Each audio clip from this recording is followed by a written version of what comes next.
E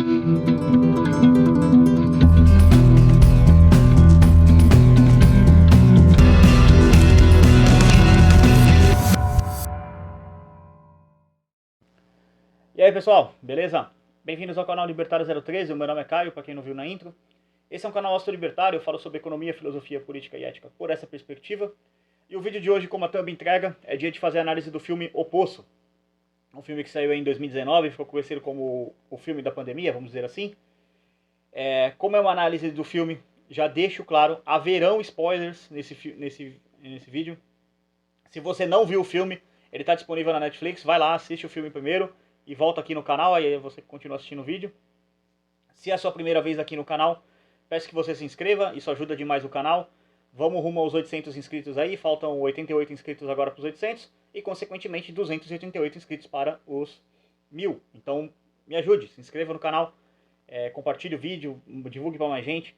Esse é um filme que ele tem diversas interpretações e eu vou colocar a minha interpretação aqui sobre o final do filme, que eu considero a correta e eu vou explicar porquê ao longo da análise.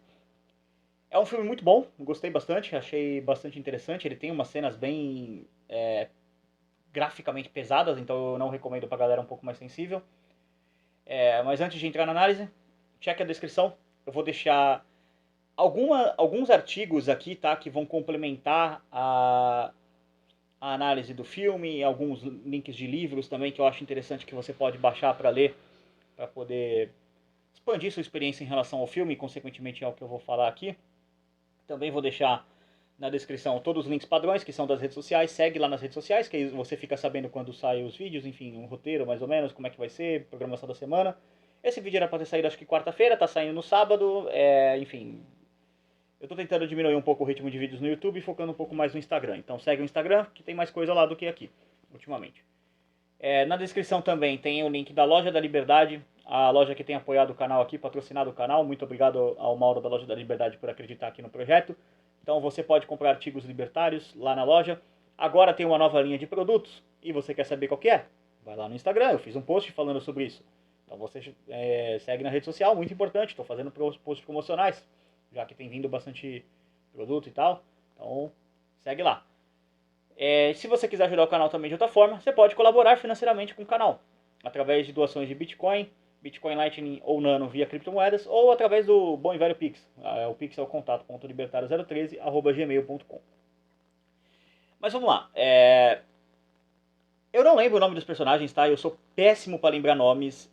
Quem já assiste o canal aqui já sabe que eu não sou muito bom em lembrar nomes de personagens. Então, quando eu me referi ao personagem principal, eu tô falando lá do carinha barbudinho lá, que é o personagem principal. E o velho é o velho lá que ele acaba... Como eu disse, vai ter spoilers, ele acaba matando o velho. Na verdade, o velho acaba sendo morto por uma outra personagem. Mas, enfim. Qual que é a premissa do filme? O poço lá que tem é uma espécie de prisão. Existem criminosos ali dentro, pessoas que cometeram crimes e elas são condenadas a ficar no poço.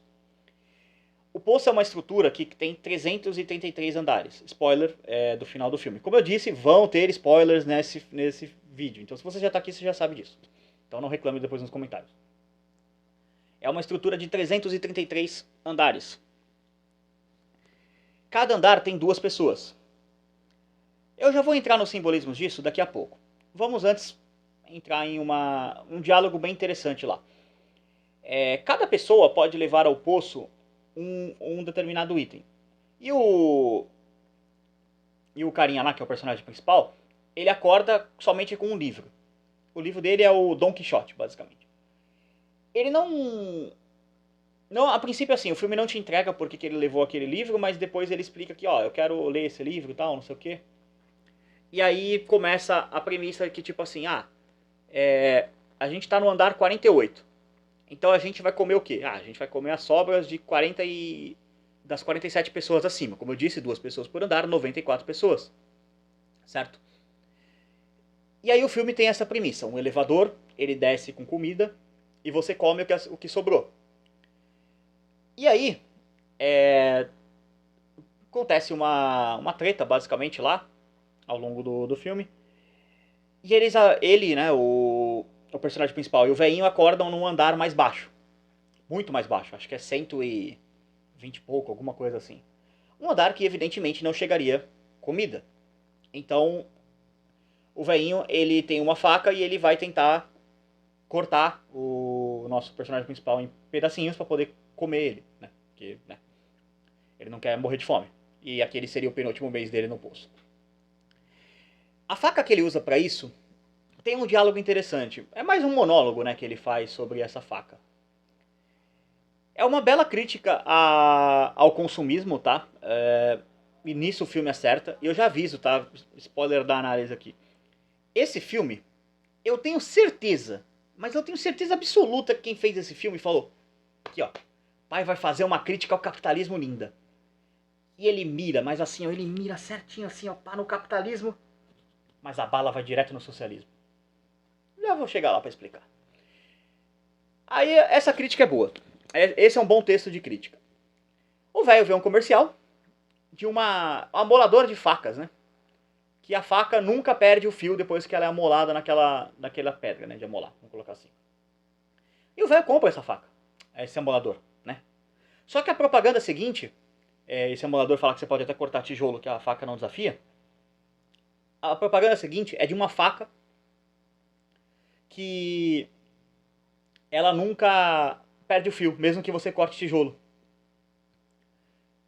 E a crítica que fica ali, até o sentimento do personagem, a atuação do ator também é muito boa, que ele foi feito de otário. Mas depois, na sequência, ele tá com a faca. Ele mostra a faca assim. Então ele foi feito de otário duas vezes. Ele comprou um produto que ele não precisava, porque na sequência havia um produto que ele realmente precisava. Porque a demanda dele era uma faca para que não perdesse o fio. E não amolar as facas velhas dele. Só que primeiro entregaram: vamos amolar o fio das suas facas velhas. Depois vamos te vender uma faca nova que nunca perde o fio. Então é uma crítica bem interessante. Eu gostei desse texto em relação ao consumismo. E aí, né, porque ele tem essa faca super afiada, ele começa a cortar nosso amigo lá, o personagem principal, em pedacinhos, né? Ele corta um pedaço da perna dele para poder comer. Só que nesse filme, existe uma mulher que ela é bem misteriosa, ela não tem praticamente linha de diálogo nenhuma. Ela simplesmente quer achar o filho dela. E para isso, o filho ou a filha dela, enfim, ela acredita que tem uma criança ali, só que todo mundo fala: cara, essa criança não existe, essa mulher é louca, porque ninguém menor de 18 anos pode entrar no poço. 16 anos, na verdade. Tá, beleza. E mesmo assim ela acorda, ela mata a pessoa que tá com ela, né, o parceiro dela, a pessoa que tá com ela, e ela vai descendo todo dia para tentar chegar no último andar para poder pegar, todo mês, né, na verdade, que é uma coisa mensal, para tentar pegar o filho dela, achar o filho dela. Aí quando o velho tá cortando um pedaço do nosso amigo lá, ela desce, ataca o velho, mata o velho, enfim, tipo assim, dá uma facada no velho, mas o velho não morre, e aí o nosso personagem principal, ele pega a faca do velho e mata o velho. Dá uma facada nele lá. Então, morreu o velho, que é um personagem bem interessante, ele fica explicando as regras do poço, usando óbvio, né, ele fica falando essas coisas assim. É um bom personagem, tá? Mas, pra mim, onde o filme brilha é quando você começa a entender a metalinguagem contida nele. Um dia o nosso personagem principal, ele acorda no sexto andar, ou seja, em tese ele tá num andar muito bom, porque só 5 pessoas vão comer, 12 pessoas, né, 10 pessoas, né, no caso, ele vai ser a pessoa número 11 e 12. E ele acorda com um cara que tá tentando ascender, né, ele tá tentando usar uma corda para poder subir nos outros andares e escapar do poço, esse é o objetivo dele. Então, pô, eu tô no andar 6, só tem mais 5, e esse cara tem uma vibe meio religiosa, assim, bastante interessante, esse personagem. E um fato curioso, eu gostei mais ainda desse personagem porque ele é dublado pelo Francisco Júnior, que é um dos meus dubladores preferidos. Pra quem não sabe quem é o Francisco Júnior, ele faz o Aquaman, toda vez, né, que é o ator lá do Aquaman, o Momoa, Jason Momoa. Ele faz o Hashira da Pedra em Demon Slayer, e ele faz, pra mim, o melhor personagem dele, Dio Brando, de Jojo. Então, o cara é muito foda. E aí, beleza, você tem essa premissa, esse diálogo e tal. Não, vamos tentar escapar daqui. E aqui que o filme começa a ficar claro no tom dele. É que ele tenta, como eu disse, criticar o capitalismo, mas ele acaba criticando o socialismo. Se você começa a entender, por uma visão socialista, o filme de que assim, e isso é até dito pelo velho, então você quer que todo mundo coma só um pouquinho para todo mundo ter comida, e aí você vai ter comida para todo mundo. Então você é comunista? E antes tem uma linha de diálogo muito interessante, que é quando o nosso amigo lá fica preso com uma mulher, que foi a mulher que recrutou ele pro poço, né? O personagem principal basicamente ele é um voluntário daquele experimento. E aí a mulher entrou lá porque ela tá com câncer, ela tá morrendo, então, né? Ela não tem mais salvação, então por isso que ela foi pro poço, que ela queria entender o que estava acontecendo. Basicamente ela era uma funcionária daquela organização por 25 anos. Dá-se a entender que aquela organização é uma organização estatal, então ela é funcionária do Estado. E aí tem um diálogo que pra mim é espetacular. Eu não consigo definir esse diálogo de outra forma senão espetacular. A mulher estabelece, como ela tem algum conhecimento em nutrição, ela estabelece o seguinte: vamos colocar um pouquinho de comida aqui, desce, e isso aqui é o que você precisa para poder suprir suas necessidades diárias, então não comam isso. Beleza.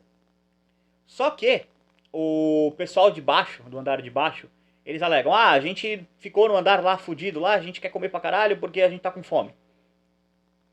E aí a mulher: não, beleza, tal, no segundo dia tudo bem, não sei o que, a gente entende, mas pô, façam isso. E ela faz isso todo dia, ela faz todo dia essa porção.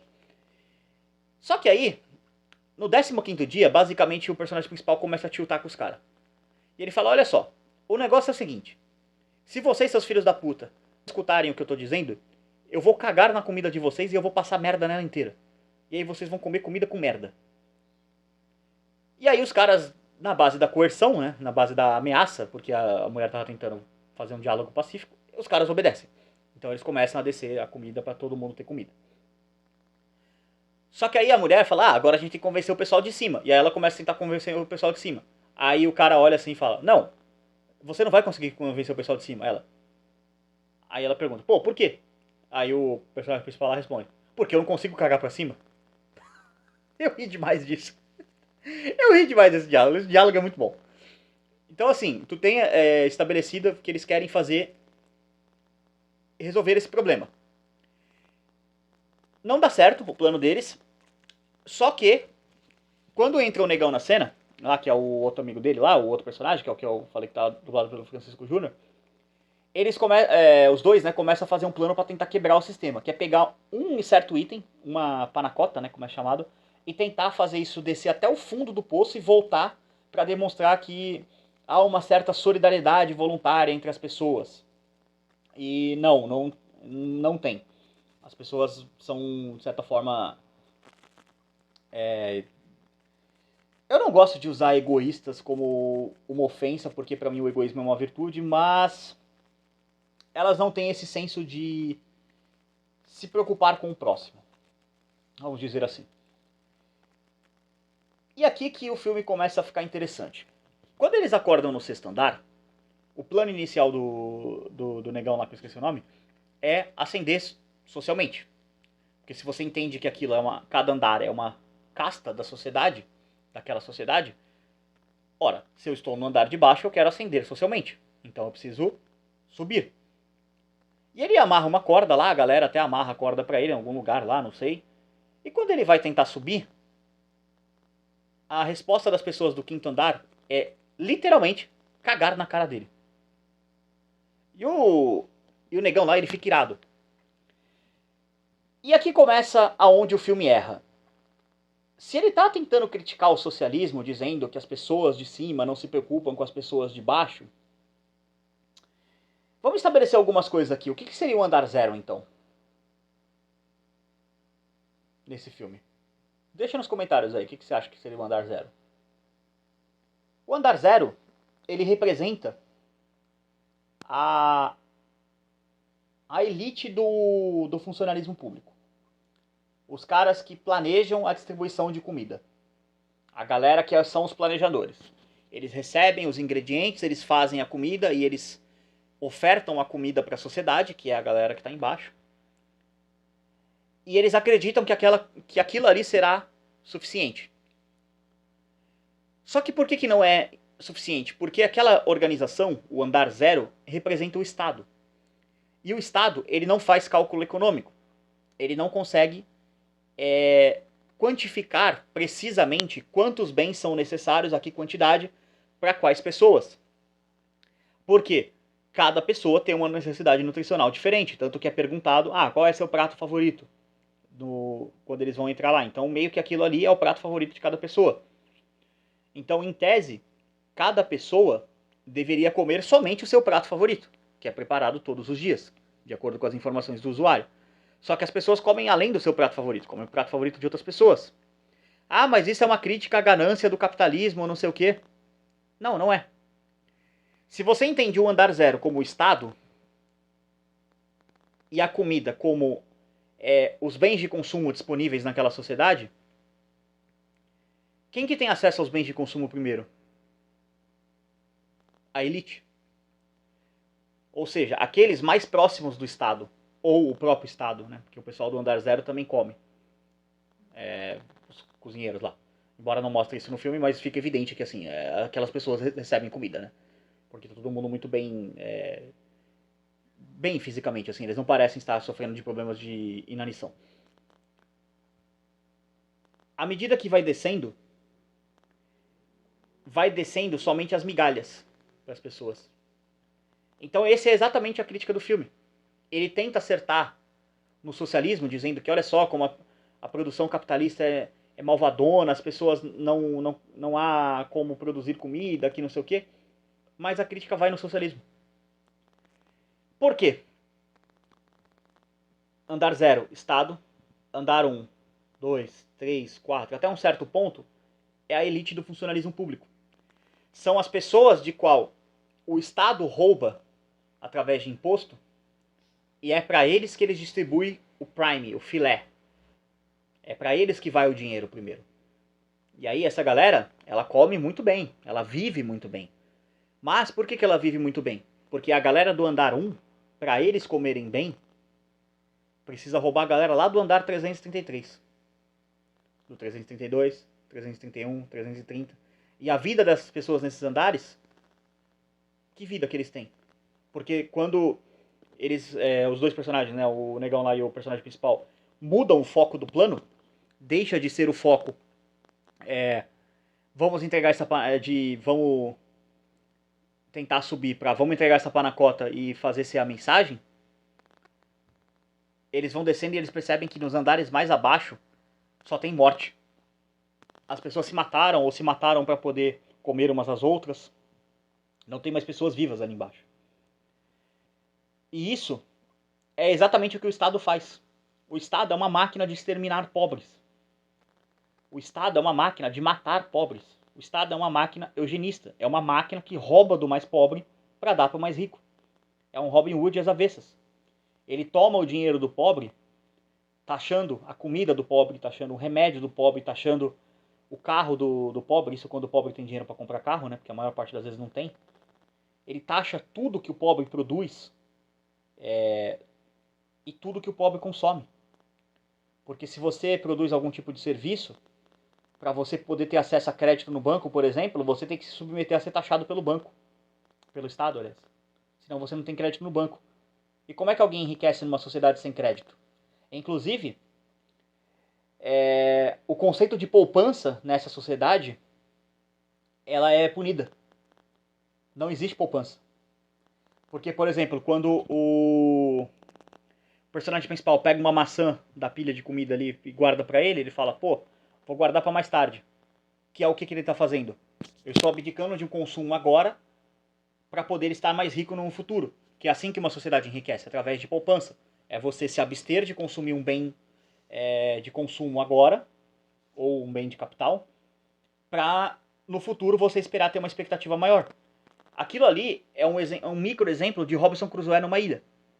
O que é o exemplo do Robinson Crusoe numa ilha, para explicar de maneira simples? Robinson Crusoe está preso numa ilha deserta. Quais são as primeiras necessidades de Robinson Crusoe? Comida. Ele precisa pegar comida para ele não morrer de fome. Digamos que Robinson Crusoe precisa de 3 peixes para poder enriquecer, né, para poder viver de boa. Ele come um peixe de manhã, um peixe de tarde e um peixe de noite. Só que Robinson Crusoe fica o dia inteiro para poder pegar esses 3 peixes. Porque ele está tentando pegar com as mãos, é muito arcaico. Digamos, Robinson Crusoe, num belo dia, decide fazer o seguinte. Eu vou comer 2 peixes hoje, vou ficar com um pouco de fome, vou guardar um peixe para amanhã. Só que esse período que eu gastaria tentando pegar o terceiro peixe de amanhã, eu vou desenvolver uma lança. E aí Robinson Crusoe produz uma lança, usa seus esforços humanos para poder produzir uma lança. E com isso, em vez de capturar 3 peixes, digamos que ele passa a capturar 4 peixes. O que aconteceu com Robinson Crusoe nessa sociedade? Entenda o peixe como dinheiro. Ele se utilizou de poupança, ou seja, ele se absteve do consumo durante um dia para poder poupar para o futuro, para poder ter um dia mais próspero no amanhã. E com isso, Robinson Crusoe enriqueceu, porque ele se tornou mais produtivo. Ele deixou de ser um cara que gastava o dia inteiro para capturar 3 peixes para ser um cara que consegue capturar 4 peixes num dia. Esse é o conceito de Robinson Crusoe numa ilha, basicamente. É você entender como funciona poupança, produção e enriquecimento. Nessa sociedade do poço, isso é proibido, porque quando você cata uma maçã, por exemplo, ou algum outro bem de consumo, ali, uma comida, eu vou guardar para mais tarde. Imediatamente, o local começa a esfriar ou começa a esquentar demais, como uma forma de punir você por estar guardando comida. Não, você não pode guardar comida para depois, você precisa consumir naquele momento que vem o poço. E naquele momento que vem o poço, as pessoas são estimuladas pela ausência de poupança e até não ausência, mas na verdade uma proibição sistêmica de poupança a praticar uma prática predatória de consumo, que é você consumir o máximo possível que você tem daqueles recursos, porque você nunca sabe qual vai ser o seu dia de amanhã. Há uma absoluta incerteza, o seu mês de amanhã, né, no caso. Porque você pode estar no pior andar possível, você pode estar lá no andar 200 e pouco, você pode estar no andar, sei lá, também pode estar no andar 3, por exemplo. Você pode estar muito acima, muito abaixo, você nunca sabe. Você pode estar, por exemplo, no andar 20 e no mês seguinte se acordar no andar 300, entendeu? E aí você vai ficar praticamente um mês sem comer nada. Na prática acaba ficando, né? Então, é uma crítica, como eu disse. Ela mira no capitalismo, mas acerta no socialismo. E eu acho fantástico quando os socialistas tentam criticar o capitalismo, porque as críticas deles são sempre autofágicas. Como os socialistas hoje em dia são basicamente uma inépcia intelectual, uma completa nulidade intelectual, uma completa incapacidade cognitiva de entender o que é capitalismo, o verdadeiro capitalismo, o que acaba acontecendo é uma coisa fantástica, porque sempre que eles tentam criticar o capitalismo, eles criticam o socialismo, a planificação da economia.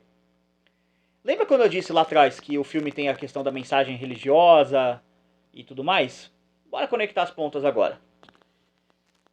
À medida que eles vão descendo, né, os dois personagens vão descendo, eles se armam de barras de ferro para poder utilizar aquilo como um instrumento de coerção, ou seja, as pessoas vão comer só aquilo que é o necessário e eles vão proteger a panacota, que a panacota é a mensagem. Eles querem quebrar o sistema do poço, provando que dá para poder todo mundo comer, enviando de volta uma panacota, querendo dizer que tipo assim, se todo mundo comer só o necessário, vamos ter comida para todo mundo, inclusive dá para sobrar, que era a mensagem da panacota.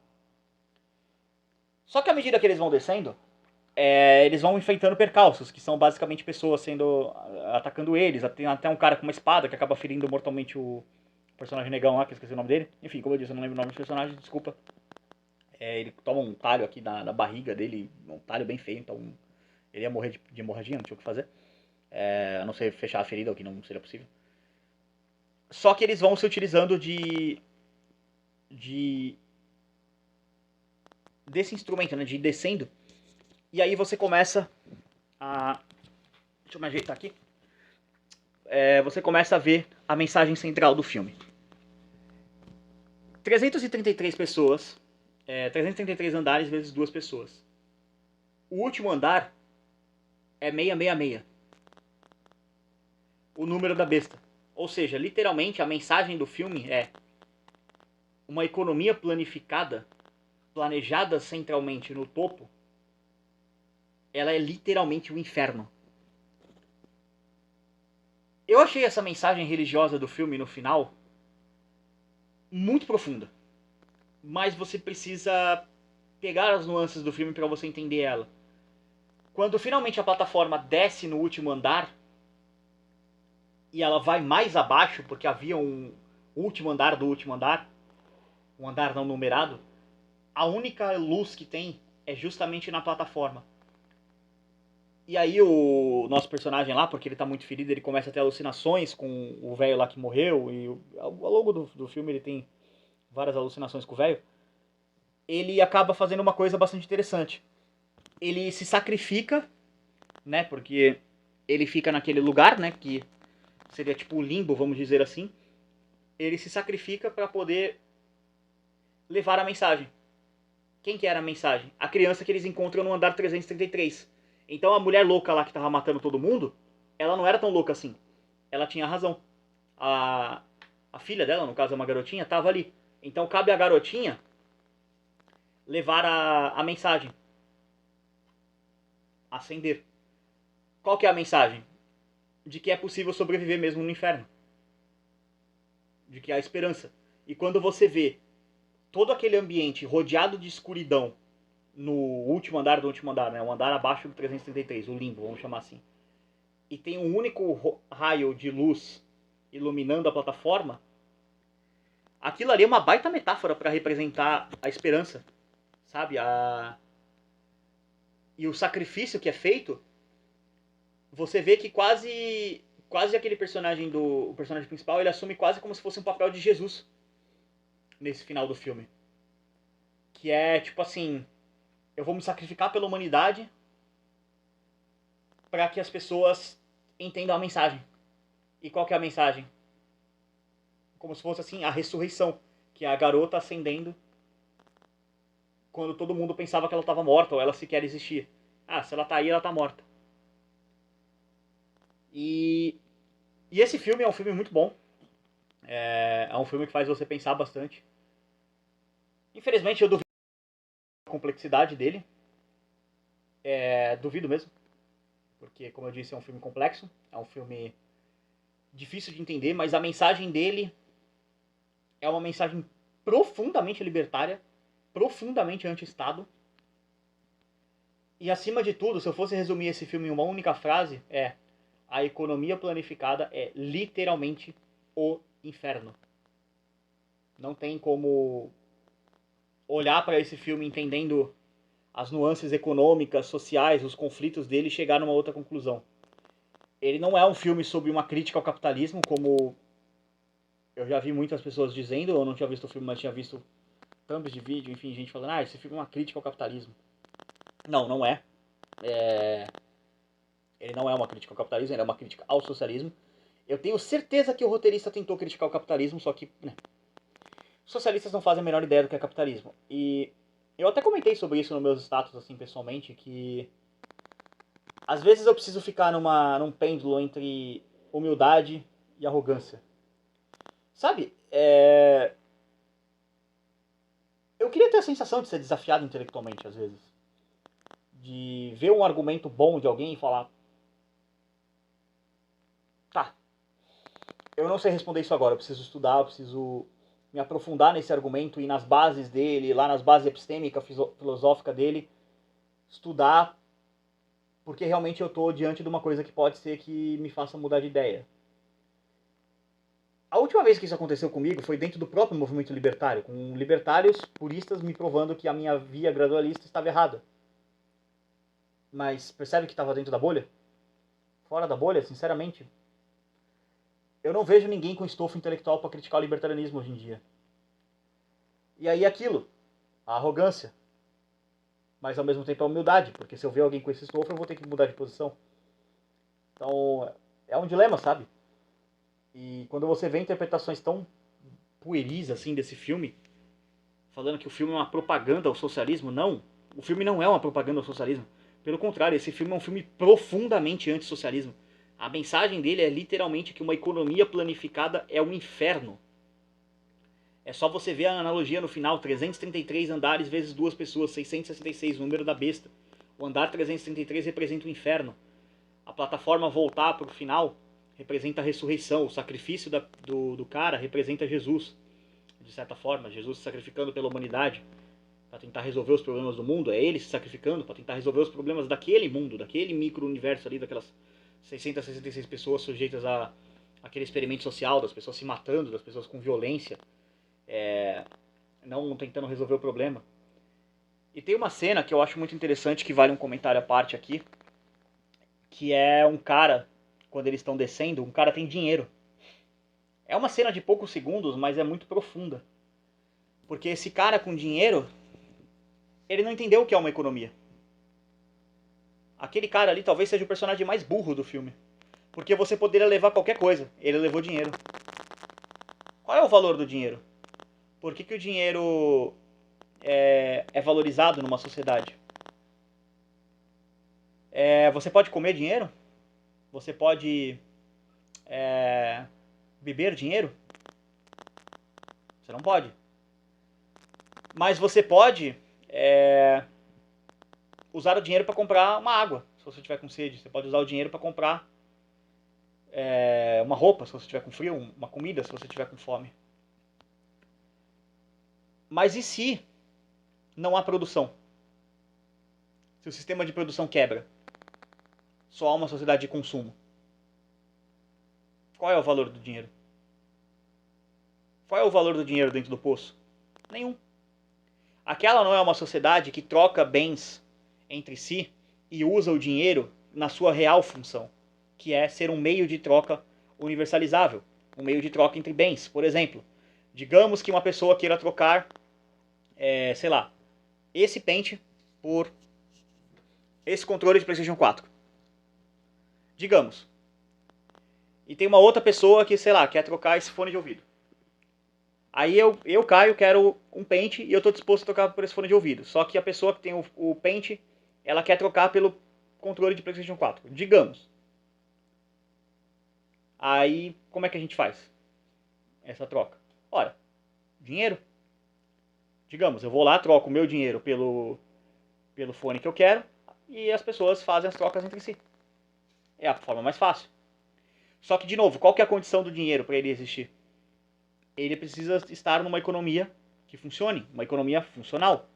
A economia do poço não é funcional. Ela é uma economia que pune a poupança. A poupança é proibida e punida, desestimulada totalmente. Porque na mensagem que passa ali se você poupa naquela sociedade, você morre. Porque ou vai ficar quente demais e você vai morrer por causa dos efeitos do calor extremo, ou vai ficar frio demais e você vai morrer por causa dos efeitos do calor extremo. Do frio extremo, né? Não tem meio termo. A poupança naquela economia, ela é passível de pena de morte. Então isso gera uma sociedade profundamente consumista, profundamente voltada, para usar um termo econômico, com a preferência temporal alta, voltada para o curto prazo. E não com a baixa preferência temporal, que é voltada para o longo prazo, para a poupança, para a prudência, para o não consumo, que é como sociedades enriquecem. Não tem como. Então aquele cara levar o dinheiro mostra que ele é o personagem mais burro desse filme, porque ele não entendeu exatamente nada. Alguém iria dar a comida que chegou ali naquele andar por dinheiro? Alguém realmente faria isso? O dinheiro numa sociedade de consumo não tem valor. O dinheiro só tem valor numa sociedade mais complexa, em que há oferta, demanda, produção e, acima de tudo, a propriedade privada dos meios de produção. Então, não adianta. Aquela economia não tem nem produção para ter os bens de produção. Ela só tem consumo. Os bens são produzidos lá no começo e são distribuídos de maneira planificada, de modo que quem está em cima tem acesso a muito bem de consumo, quem está embaixo não tem acesso a bem de consumo nenhum e passa fome. E é exatamente isso que o Estado faz.